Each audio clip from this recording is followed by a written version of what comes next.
if you own a Harley-Davidson, you're going to want to set your pin code before this thing dies. From what I know, each model has a slightly different way to access the pin, but for the fat box, here's how we do it. We're going to cycle the on and off 3 times, then we're going to hit the left signal twice and the right signal once. Here we go.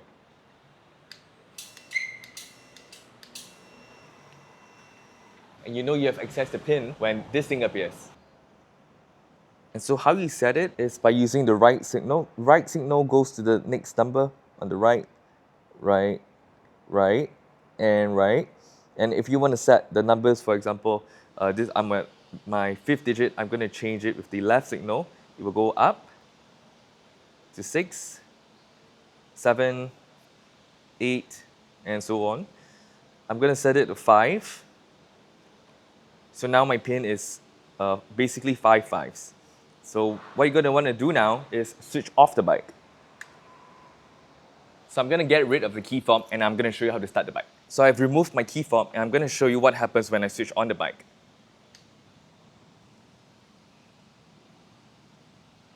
Here it says enter pin. So what you want to do is hit any of the left or right signals and start to toggle your number.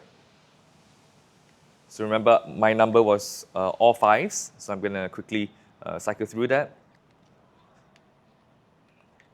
And once you hit all 5s, hit the right signal once, and your bike is ready.